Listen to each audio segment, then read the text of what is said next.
Mr. President, I ask unanimous consent to speak for up to 15 minutes as if in morning business. Without objection. Thank you very much, Mr. President. Our EPA Administrator, Scott Pruitt, has a little problem. You see, the Supreme Court has ruled that greenhouse gases are pollutants under the Clean Air Act. Therefore, under the Clean Air Act, the Environmental Protection Agency, which Pruitt leads, is legally obligated to regulate greenhouse gases. They must do this as a matter of law. Moreover, the EPA has determined that greenhouse gas emissions endanger the public health and welfare of current and future generations. And Scott Pruitt has said that he won't contest that endangerment finding. He is stuck with it. Why? Because he knows it's a contest he'd lose by a landslide. The climate denial nonsense he espouses has never passed peer review. It's not real science, and it would get buried in any forum where facts and truth matter. That's also likely why the Whitehouse released the Climate Science Special Report, part of the National Climate Assessment that we mandated by law without significant alteration. Scientists had prudently disclosed what they sent in to the White House so that everyone could compare what went into the White House with what came back out of the White House. That put the White House in a box, and caught in that box, the White House went ahead and released the report without alteration. The Climate Science Special Report affirms that climate change is driven almost entirely by human action. It warns of a worst-case scenario where seas could rise as high as 8 feet by the year 2100, which is the scenario our home state planners are looking at for Rhode Island, and which I know has occasioned dire forecasts for the presiding officer's home state of Florida. And the report details a wide array of climate-related damage already unfolding across the United States. Here is what the report says. It is extremely likely that human influence has been the dominant cause of the observed warming since the mid-20th century. The document reports, for the warming over the last century, there is no convincing alternative explanation, supported by the extent of the observational evidence. No convincing alternative explanation. Well, we actually knew that because climate denial has all along been bogus, phony propaganda created by the fossil fuel industry and pushed out through its array of phony front groups. Nobody but the ignorant would seriously believe their nonsense, least of all in Congress, except for the fact that that propaganda is backed up by ferocious political artillery and an implacable fossil fuel industry position to deny as the ship goes down. This will be a disgrace whose odor will last a long time, as history looks back and recounts a Congress so subservient to the fossil fuel industry that it would ignore unanimous real science and go instead with the flagrant, self-serving falsehoods of the industry with the world's biggest conflict of interest, an obvious, plain conflict of interest. It is a sickening display of what our founding fathers would plainly describe as corruption. And we're supposed to act as if things are normal around here. Things are not normal around here. Not since Citizens United, for sure. Things are also not normal at EPA. That agency of the United States government has been corrupted. There's no straighter way to say it.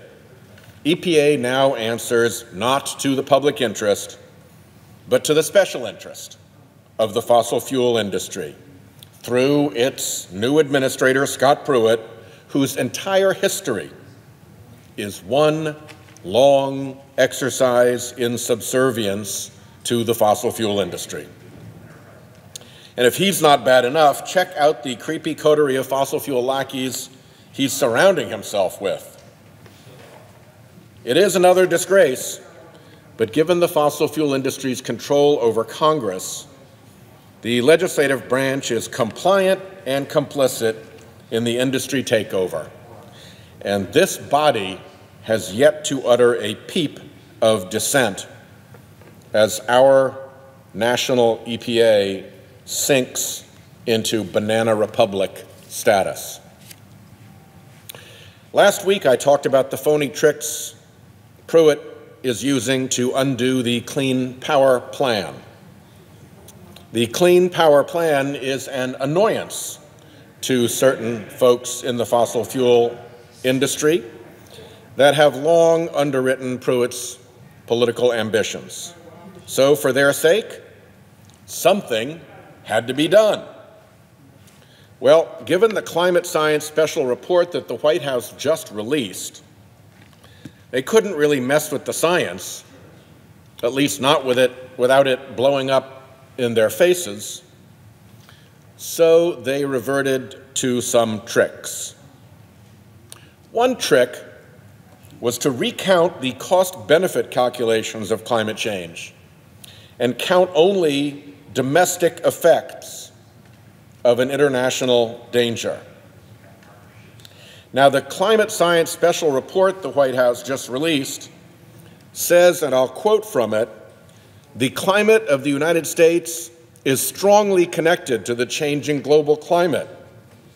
But nevertheless, Pruitt made the decision to count only the domestic effects of domestic emissions. That trick neatly wipes a major fraction of the harm the fossil fuel industry is causing right off the books. It doesn't affect the actual harm, just the accounting of the harm. And in my example, it wiped 2/3 of the harm off the books in a neat feat of accounting trickery. Of course, that still leaves 1/3 of the harm to account with, so they took another whack at that. And their trick there was to juice the discount rate. In years to come, prompt action now on climate change would prevent things like sea level rise washing over our coastal infrastructure, unprecedented wildfire seasons burning our forests, and disruptions in agricultural yields from drought and flood extremes. The Clean Power Plan would achieve between $14 billion and $34 billion in future health benefits also, like prevented illnesses and deaths. But all those things happen in the future, which brings in this matter of the discount rate. The discount rate discounts the present value of things that happen in the future based on a percentage. Here's a simple example. If you assume a discount rate of 5%, that means anything 1 year from now is worth 5% less than it would be right now. So $10,000 of something in 10 years would be worth $6,000 today. And if you assume a discount rate of 10%, that means $10,000 of something in 10 years is only worth $4,000 today. You can jiggle the discount rate to lower the present value. The higher the discount rate, the lower the present value of future harms. A report this year from the National Academies of Science confirms this. The rate at which future benefits and costs are discounted can significantly alter the estimated present value of the net benefits of that rule. Now, the George W. Bush administration recognized that special ethical considerations arise when comparing benefits and costs across generations, end quote. The Bush administration guidance urged lower discount rates when a rule is expected to harm future generations. I'll quote them again. If your rule will have important intergenerational benefits or costs, you might consider a further sensitivity analysis using a lower but positive discount rate, wrote the Office of Personnel Management at the time. That describes exactly what we face with climate change. Our carbon pollution today will hurt generations far off in the future, as, for instance, temperatures and sea levels inexorably rise decade after decade, and properties and land are lost to the sea. In 2015, the federal government settled on a 3% discount rate to estimate the out-year costs of carbon pollution to society. That was the recommendation of leading economists, the top researchers from top universities, putting forward credible analysis from the scientific community. But in our new industry-friendly Pruitt analysis, they jack that rate from 3% up to 7%. They more than double it. There's little actual analysis. They just picked a higher rate. And what a payoff for Pruitt's fossil fuel friends. At 7%, future harms, injuries, and losses count for far less. Indeed, with this trick, Pruitt wiped away nearly $18 billion in predicted harm from carbon pollution. Remember again, nothing changes in the real world. The harm to future generations is unchanged. That's a given in either scenario. But like that domestic harm only trick, this is an accounting trick to help the fossil fuel industry dodge accountability for its pollution. It doesn't change the situation on the field, it just changes the score on the scoreboard. Contrast the Pruitt fossil fuel-friendly nonsense with real peer-reviewed science. In real peer-reviewed science, we can now calculate not only the harm of carbon pollution, but how much individual fossil fuel companies have contributed to that harm. A peer-reviewed study in the scientific journal Climatic Change tells us that a few major fossil fuel producers are responsible for as much as half of the recorded global surface temperature increase. And the study demonstrates a method for attributing their corporate share of the harm to Chevron, ExxonMobil, ConocoPhillips, Peabody Coal, Arch Coal, Devon Energy, among about 50 investor-owned carbon producers.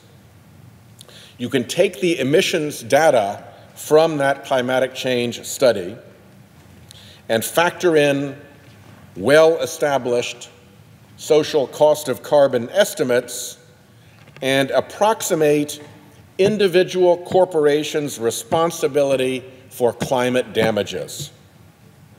Those companies ought to be taking a hard look at what they are reporting to their shareholders about this, because they are under strong legal obligations to report out-year risks to their shareholders. The National Climate Assessment Climate Science Special Report that we first talked about was developed by dozens of leading scientists from 13 different federal agencies, detailing the extent of climate change driven by man-made greenhouse gas emissions and the urgent need to address it. That report is as solid gets. The report is stark. Temperatures are climbing. Seas are rising. Ocean waters are becoming more acidic. Fires are more frequent and more severe, and fire seasons are longer. Storms are stronger and more frequent, as we've seen, particularly menacing coastal America. Downwind states like Rhode Island cope with air that carries more particulate matter, nitrogen oxide, and other lung-constricting pollution. Fishermen haul in foreign catches full of fish their fathers and grandfathers would hardly recognize. Woodsmen harvest in distressed and changing forests. Farmers till land subject to extremes of both more frequent drought and more severe flood. The inescapable science, compiled by the top experts from throughout the federal government and concurred in by, I believe, every single state university in this country, which not only understands climate change, they teach climate change. Every single national lab in this country, the labs we fund and trust, the armed services, our national intelligence assessments. It's virtually impossible to find anyone not on the payroll of the fossil fuel industry who disputes this stuff. And it shows that climate change touches every corner of the country already, not later.